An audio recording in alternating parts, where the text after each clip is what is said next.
All right, we're live. Let's get going with this. Last night I was scrolling and just on TikTok and I see so many of these clips from Jubilee and I'm like, what is this debate even about? And I do some more research into it and it's with this economist that's pretty far left in American politics, and there's a lot of far right Republicans, and the far left guy just keeps saying, well, I thought I was going to be debating far right Republicans. But little did he know there's a lot more diversity in the Republican Party than he imagined, because on the left, there's just really not a lot of diversity in ideals or anything else. And as you can tell, he got really surprised and really spooked by this. And so I'm going to show you a couple clips today that just really amplifies kind of his surprise about this situation, but also just how the left kind of reacts to getting challenged by anything, and to just see these far right Republicans, as Jubilee says, even though some of them are pretty far right to the point of fascism, and you see them make some claims that are pretty absurd. So let's just start out with the trailer from Jubilee and you'll get a sense of the situation. My family lineage is settlers from the 1500s. So You don't look very Native American to me. I am Native American. Whites are Native Americans. What are you talking about? You're not. As you can see, there's already a pretty big controversial statement on his front, and it just kind of represents the whole quip of the leftists just asking a one blurb of a question, and then they get the straight answer. And as you can see his face right now, he's not very pleased. What are you talking about? You're a little bit more than a far-right Republican. Hey, what can I say? I think you could say I'm a fascist. Yeah, I am. Listen, That guy just looked maniacal, honestly. He just doesn't look like a very nice guy. And if you see the whole clip on the whole Jubilee thing, he's just rage baiting this guy the whole entire time. And it just kind of really shows how unserious the far right is, but it also shows this guy just can't handle some rage bait. to me. I am an immigrant. I'm speaking from personal experience. Get the hell out. I don't even like... I should get the hell out. Yes. Why? I don't want you here. My Now, in that whole clip, I watched the whole video, and the leftist guy is just asking him these quick, clip questions of just, do you really believe this? What's the studies? And that guy was actually very articulate with giving studies about how economic numbers of immigrants coming to the country lower wages. And the guy just kind of got fed up at the end and just told him to get out, which was pretty remarkable to see, honestly. I just think he didn't expect what these people were going to be saying to him in this whole debate. And it's kind of interesting because Jubilee always did a fact check, but they only fact checked the far right Republicans that were debating. But this guy was saying some pretty absurd things too about how immigrants coming to the country don't lower the wages of any workers that are in America, which I think we just know is simply untrue. first claim is Donald Trump is pro-crime and pro-criminal. Donald Trump is defying the Constitution. Immigrants overall are good for America. Donald Trump's plan for Gaza is ethnic cleansing. I'm Mehdi Hassan. I think you know his stance from those claims that he's absurding, and I think you know how Jubilee's going to cover it, and it's not going to be very fair. And he just kind of wants to obsess over Trump and his kind of maniacal reasoning that Republicans are just trying to destroy the American dream for anyone moving in from outside of the country. And that was just kind of his whole take on the entire situation. And some people get pretty fed up, as you're going to see later on. Journalist and the editor of Zeteo, and today I'm surrounded by 20 far-right conservatives. So Jubilee has done this surrounded thing for a long time, and we've seen people get propagated and propped up from it, especially with the Charlie Kirk debate and some of the people that debated him. And I think it's a good format to show people that when you're in a 20v1 setting, you're just going to rely on your internal instinct to just get a gotcha moment. And I think this guy who is an economist really relied on that. And he just really went to the whole point that I'm this fancy economist and I know more than everybody else here because, I studied in this one class at this Ivy League university. And a lot of these people that were a part of this debate just really weren't having it. And that was my overall take from watching it, was there was just kind of a level of elitism that just you see a lot with these leftist debaters, whether it's Parker, Harry Sisson, Dean. You see all of this elitism to that their moral framework of the world is just superior to what anyone else thinks, and that everybody else is ignorant and doesn't have a set of moral framework that they can define. And you just see that as an example throughout this debate. And Jubilee just tries to harpen on the fact that they bring in the most extreme people to debate someone who's relatively far left, and just tries to make them look crazy, but also they fall for the bait and say the crazy things too. So let's get to the next clip, and you'll see an example. My family lineage is settlers from the 1500s. So Let me ask you a question. If you got rid of all immigrants coming in tomorrow, moratorium, you think that Republicans and employers of big firms would suddenly raise all the wages? notice That's how what you you. didn't I think that's a horrible point, because as we've seen, we saw a meat plant in Nebraska remove a lot of its illegal immigrant workers, and then within 3 days, the jobs filled out for that meat plant. And this guy makes the argument that Americans don't want to work certain jobs, that they're better than that, and that they need immigrant labor to actually make the country function. But as we saw with that meat plant in Nebraska, and I'm sure we're going to see with a lot of other places, that's just not true. Americans will fill jobs because they want to feed their families. They want to have the American dream back. And we've seen a lot of illegal immigrants take that place.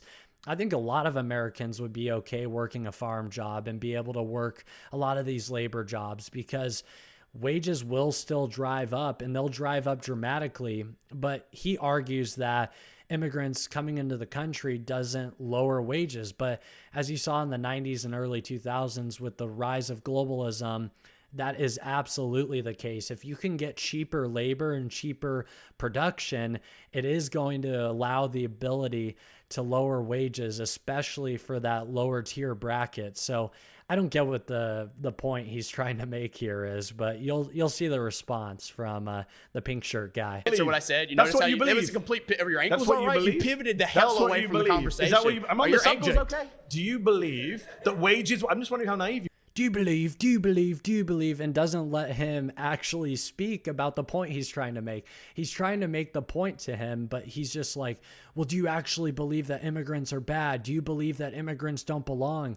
And he's just trying to pivot the point the entire time. But the pink shirt guy throughout this entire debate actually laid out a vision of how the reasoning of behind why these jobs are actually getting lower wages with a lot of immigrants. You believe that the 1% will raise wages in the federal wage They will if be we forced stop to. immigration. They will be forced to. great When you biggest increase naivism. labor's relationship to capital, okay, and you give labor more bargaining power because you're But this tightening is the a very supply of simplistic labor. understanding of economics because you're. That's a very simplistic understanding of economics. See, there's that elitism again.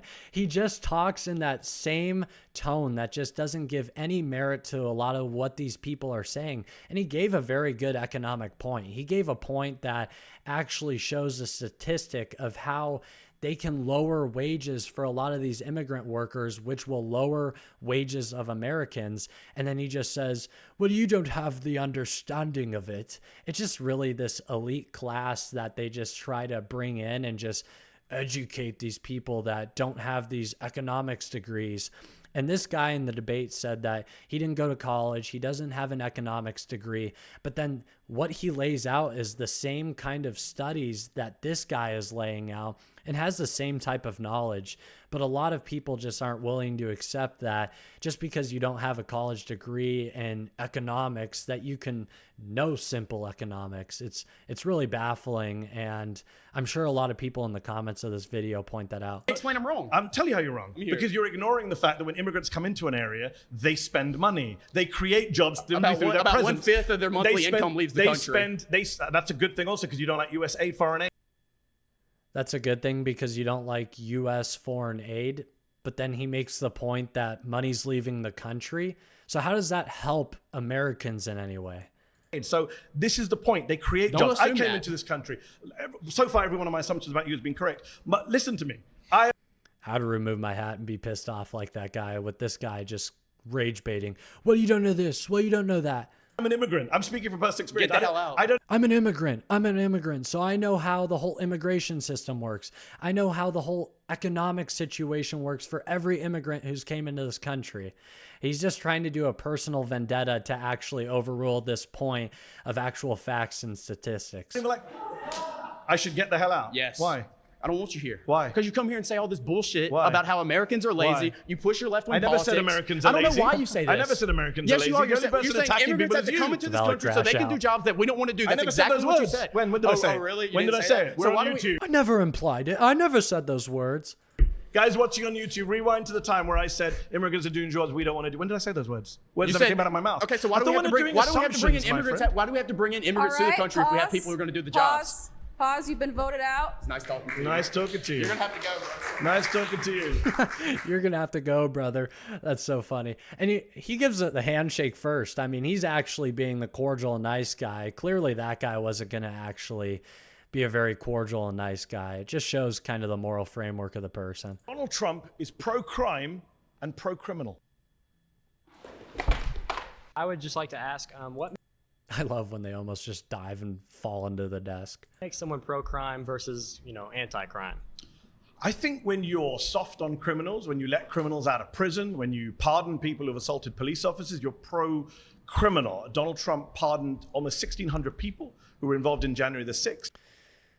Well, if he thinks that's pro-criminal, wouldn't Democrats be as well? I mean, would Democrats and Republicans be united as being pro-criminal? I think that's a simplistic way at looking at this.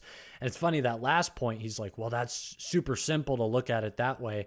And then his whole main point about Donald Trump being pro-crime is looking at one event on January 6th and saying, well, because police officers got assaulted, then he's pro-criminal immediately. Yet during the BLM riots, there was a lot of police officers being assaulted in every city. There was a lot of crime and damage done to small businesses. So, I mean, as you can see, even if he has a fancy Ivy degree, he's just pretty misguided on his whole framework of just trying to get a getcha moment. I think 600 of them had been charged with There's that fact check again. If you want to read through it, it's just going to, try to reinforce his point and cherry pick a source. assaulting a police officer or obstructing a police officer. 170 had pled guilty to assaulting a police officer. 70 had pled guilty to assault with a deadly weapon. J.D. Vance said, we're not going to pardon the violent criminals from January 6th. Donald Trump pardoned all of them. Are you okay with that? I would say January 6th is a very special case. I would say it's almost a climax point in history. I would just phrase the question this way. Right now in the LA protests, if they were to, just for example, they were to rush the capital of LA, I mean, they'd have to move over all the homeless people living in tents on the steps of the Capitol. But if they were managed to get into the Capitol and they were just protesting, peacefully, let's say police officers were rushing them in. They were letting them in and saying, hey, you guys can go in, like we have many testimonies that say. What about the violent ones, though? Okay, violent ones like... What about the violent ones, though? So now he's willing to make the exception to the rule. But during the BLM riots, they were fiery but mostly peaceful, and they weren't willing to make an exception for the violent ones. But for January 6th, he'll use it as a point to be like, well, what if there were violent ones at that peaceful protest? I mean, the total hypocrisy is insane because there were 1 million plus peaceful people on January 6th, but then he's just trying to make a quick point of, oh, but what if there are violent ones there? I mean, it just shows kind of the flawed leftist view. Like a man named David Dempsey, a judge, a Reagan-appointed judge, sentenced him to 20 years in prison. He stomped on police officers' heads. The judge said his conduct was exceptionally egregious. He attacked police officers with flagpoles and pepper spray. Donald Trump pardoned him. There's a man named Daniel Rodriguez. He got 12 years in prison for taking a stun gun and tasing a police officer in the neck and giving him a heart attack. The judge said he was a one-man army of hate. Donald Trump pardoned him. Does that not make Donald Trump... So if you're just going to use one-off cases like Donald Trump pardoned this person, Donald Trump pardoned that person, but not actually give the context of how they were politically persecuted under the Biden regime, of not finding any actual evidence and skipping a lot of processes in the cold court cases when it comes to January 6th, and just how they were mistreated in these prisons and all these other factors, a lot of Democrats just can't broaden their view. They look at one little one-off situations And then when Republicans do it, they say, well, the case of Lake and Riley was a one-off situation. It's just total hypocrisy. They can never look at the broad vision and the ramifications it can have for an entire political movement or for the country. And this guy is just using the political rage bait to bait that kid into just actually saying, well, I mean, I don't know about those cases, because he probably doesn't know about those cases because you're just bringing the vision too far narrow in. When you're trying to talk about a case with January 6th, when there were 2 million plus people in an entire evolving situation, it's just a really flawed point of view to argue with. Now let's move on to that next clip. Epstein. He's No, I'm saying he was something. friends. He was friends with Epstein. You haven't seen the videos? They danced together, partied together. Epstein said I was his closest friend. He's not supported the pedophilia part. The only people supporting Actually, pedophilia that's are not the true. left. Trump gave a speech about 20 years ago where he said Epstein's a great guy. He loves young women. A lot of them are very young. Nudge, nudge, wink, wink, laugh, laugh. So yeah, I think he's pro-crime and pro-criminal. So you and I think think he's he's pro-crime soft for on having a sex friend who's offenders. do you have any friends who are criminals? Not that I know of. Certainly not child sex offenders. No, do you? If it came, no, of course. How would you know if your friend is a child sex offender anyway? No, I'm not. No. It's just kind of a ridiculous case to make. And then he says Trump is pro-pedophilia, yet when he's cut down a lot of these sex traffickers, found 10,000 plus missing kids that were missing under the Biden regime, and all of these things, yet he's going to say just because of this one situation with the Epstein case, because it's an ever-evolving situation, that he is a pedophile and he loves pedophiles. I just think they narrow down the view too much, and yet they don't look at any of the other accomplishments. And I'm not defending the whole situation with the whole Trump and Epstein. As you know, I've talked about it in other videos where it's kind of egregious how they're not willing to release the client list or actually detail a lot of these things. But I think that has to do a lot with Pam Bondi, and he shouldn't be protecting her on a lot of things. But I think with this whole point here, he's just saying, well, because of this one-off case, he is this, he is that, and just making a radical assumption. Okay, so we're both in agreement again. So why are you defending Donald Trump? If it came out tomorrow that one of your friends was a child sex You know trafficker, what I'd do? you'd stop being friends with them. Yes. Yeah, And I wouldn't say... And then I'd go on TV and I would say, oh, look, Mr. Hassan was friends with this guy 10 years ago. Therefore, he's what if pro-child Mr. sex Hassan trafficking. said, I wish them well when they're on trial? Wouldn't you ever go at me for that? You wish your Wouldn't friend you well on trial? Yeah, child sex trafficker. Would you be mad? I wouldn't gotcha. wish someone well, but that's Donald your Trump gotcha. did. That's your gotcha. Oh, Donald It's a Trump pretty big did. Oh my gosh, mic drop from this guy. Donald Trump did. Okay, if you actually look at the case, he didn't say it exactly like that. He's just trying to get a gotcha moment. I mean, if you look at every leftist debater, they always get the gotcha moments. Yet a lot of these people that are debating this guy aren't rage baiting or doing the gotcha moments for a majority of the time. Now, there's a guy that said, yeah, I am a fascist. I mean, that's obviously rage bait, just because I think it was later on in the debate and he saw how this guy was acting and he just thought it would be funny. So you wish a friend pretty well. big gotcha. Okay, He but praised see, the what you're woman really for trying to child do right sex. now is you're What trying to about get back to the fact that Donald he's- Trump what on a about the fact personal that level. Elon Let's Musk talk says policy. his name is What's his Oh, policy? you want to talk policies? Yes. So when he left office in 20... yeah, he wants to talk policy, but all you want to talk about is Donald Trump. At the beginning, we saw your claims were just all about Donald Trump, but then he's trying to talk about policy, and then he's like, oh, yeah, you're trying to talk about policy. Oh, well, I don't do that. You know what I mean? He's just kind of like, well, I don't do that. Let's bring it back to Donald Trump. 2020, he left behind the highest murder rate for over 100 years. He left behind the highest murder. Yes. That is the most bad faith claim you No, could no, possibly make. it's a fact from the CDC and you data. know what? Here's why it's bad faith. Can I finish a sentence and then you can come back in? The highest murder rate. Murder rates keep going up because there's more people in our country all the time, and we have more lawlessness in our cities, and DA's funded by probably one of his friends, George Soros. And when you just talk about murder rates and cherry pick a lot of these crime statistics, they've been on not an exponential upward trend, but a linear trend of just going higher every year. So if he's like, well, the murder rate increased under Trump, well, he's probably looking at the number of him coming in 2017 and then during the summer of love in 2020, when of course the murder rates were up because of a certain political movement called Black Lives Matter. But of course he won't detail into that, and I'm sure he's just cherry picking those stats. Just lying to people. Donald Trump. I'm lying? Yes, Can I finish the sentence? Donald Trump does not cause the murder rates. Murder is a state level that's crime. hilarious. Gavin Conservatives Newsom is spent- more responsible for the murder rate than Donald Trump Okay, is. that's hilarious. So Donald Trump's not responsible for murder rate, but other politicians who are Democrats Yes, are. because it's Everyone a state.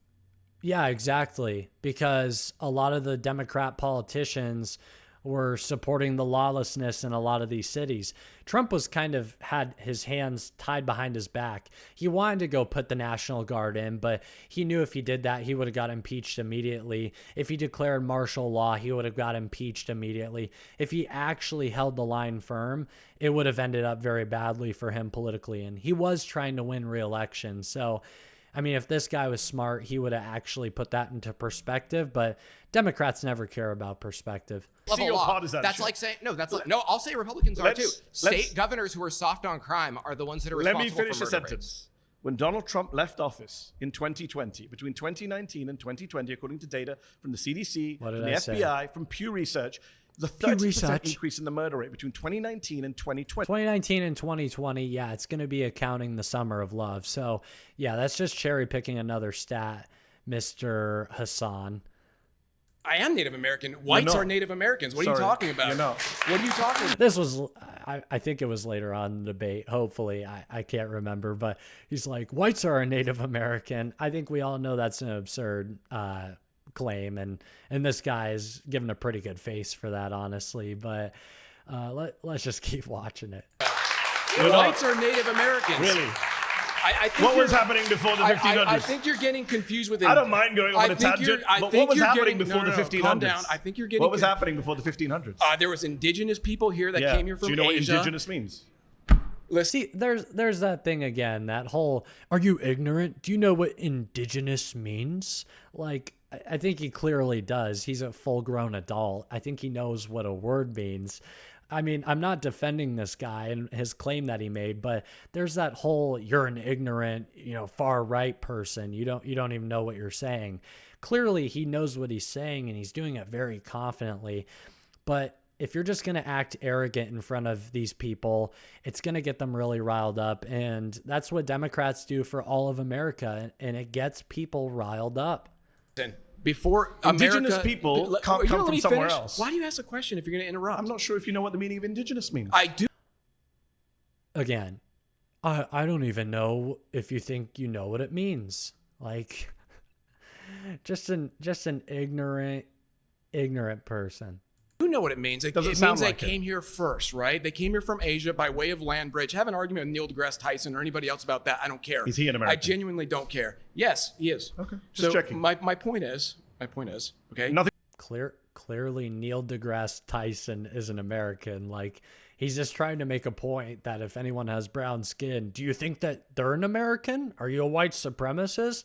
Like, he was just trying to say that to him and try to bait him to say that.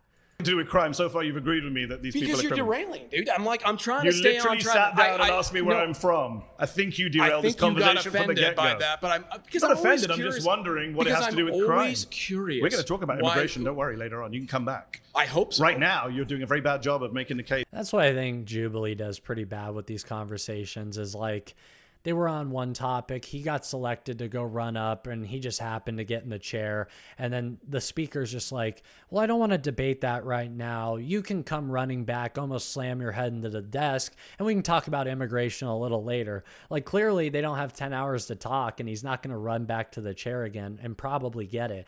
So it's just a deflection from his point.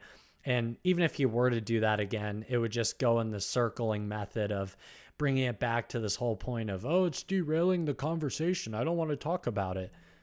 That he's not pro-crime. I just got a round of applause. I could probably get another one, actually, if I asked for it. Wow. So I don't think I'm doing as bad. Is this how you get rounds of... That reminded me of when Trump was like, I could shoot someone in the middle of Fifth Avenue and I wouldn't lose a single voter. He was like, I could probably ask for a round of applause and I would get it, These people are clearly confident and they know what they're talking about. I mean, not in the sense of the moral framework, but they're confident in it.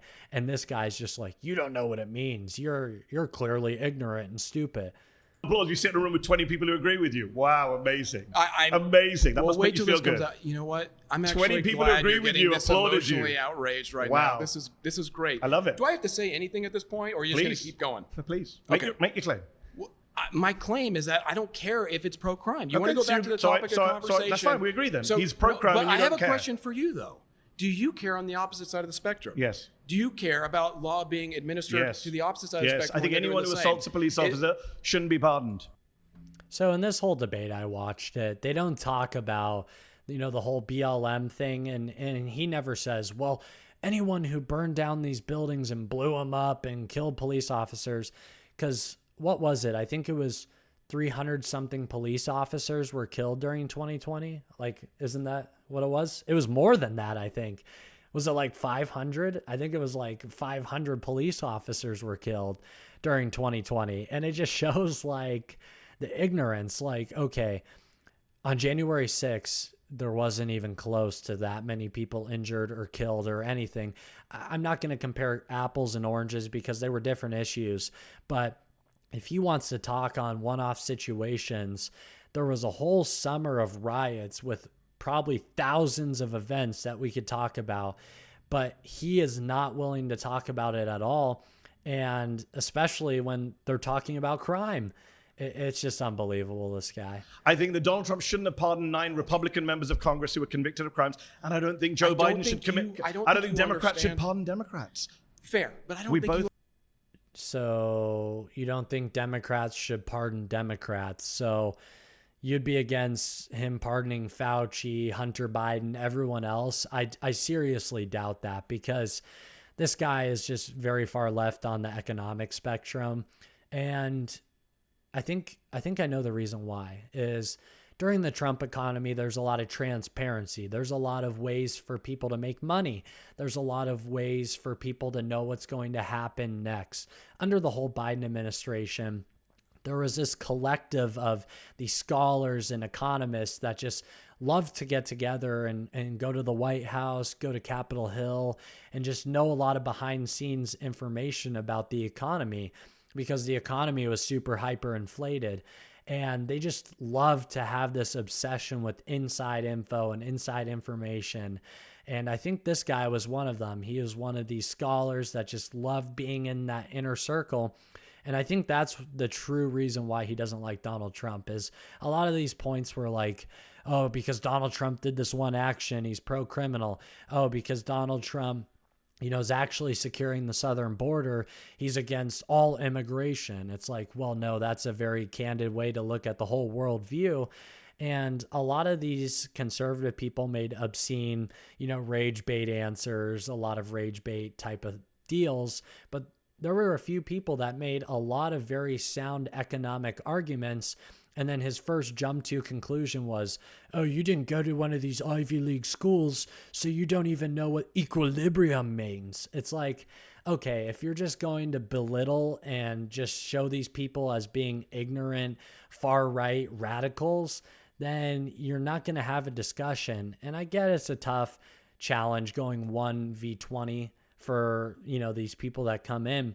But that's how Republicans feel on the daily. If you're a Republican student going to college, you feel like you're 40v1ing, 100v1ing in these classes.